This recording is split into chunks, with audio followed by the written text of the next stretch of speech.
Hello viewers, আসসালামু আলাইকুম। আজকে হচ্ছে আমি চিকেন রেসিপি দেখাবো। এরকম কখনো আপনারা খেয়েছেন কিনা আমাকে জানাবেন। একদম সামান্য সব মশলা দিয়ে একদম ঝাল ঝাল করে চিকেনের রেসিপি। তো এখানে হচ্ছে দারচিনি, গরম মশলা, জিরা এগুলো বাটা আছে, নারিকেল বাটা, পেঁয়াজ বাটা, আদা রসুন খুব সামান্য নিয়েছি।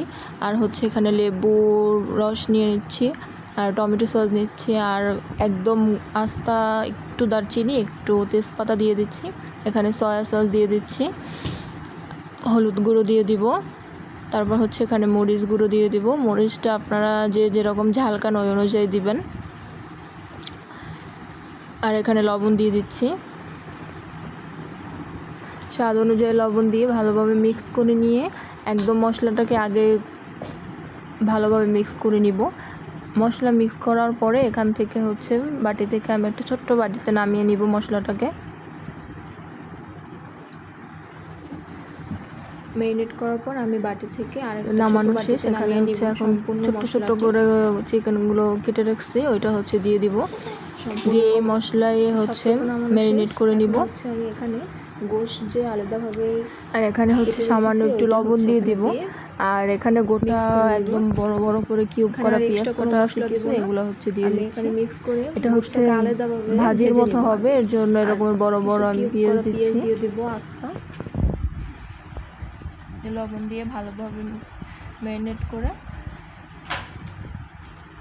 একটু 5 মিনিট রেখে দিব। আর এখানে আমি একটু লবণ কড়াই বসিয়ে দিছি।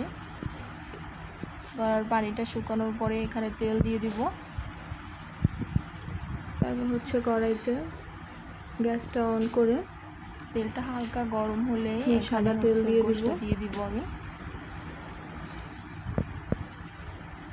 ম্যারিনেট করা গোশতটা দিয়ে ভালোভাবে একদম কড়াইয়ের সাথে হালকা গরম হলে এখানে গোশতটা দিয়ে দিব।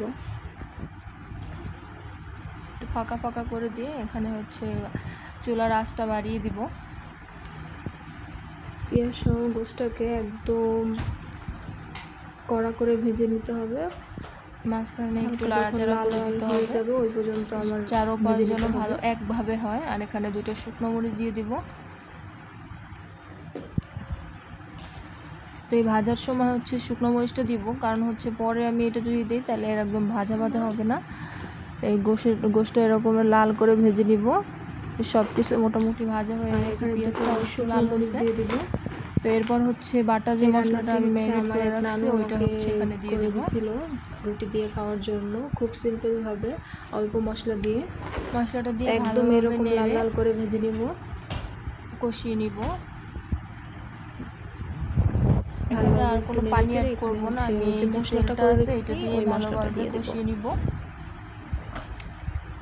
এখানে আমি আর কোনো পানি অ্যাড করব না, মশলাটা দিয়ে ভালোভাবে কষিয়ে নিব। আর কোনো কিছুই দেওয়া লাগবে না, এখানে কষানো পানি হয়ে গেছে। এখানে হচ্ছে আমি আর 2টা জিনিস অ্যাড করব, সেটা দেখে এখানে হচ্ছে সামান্য আমি একটু চিনি অ্যাড করে দিব। কষানোর পরে এখানে হচ্ছে আমি চিনিটা আগে ইউজ করি না, কারণ হচ্ছে এটা লেগে যেতে পারে নিচে, এর জন্য এখন ইউজ করতেছি। আর হচ্ছে একটু গুঁড়ো দুধ দিয়ে দিব। এই দুইটার জন্য এটা স্বাদ আর অন্যরকম চেঞ্জ হয়ে যাবে।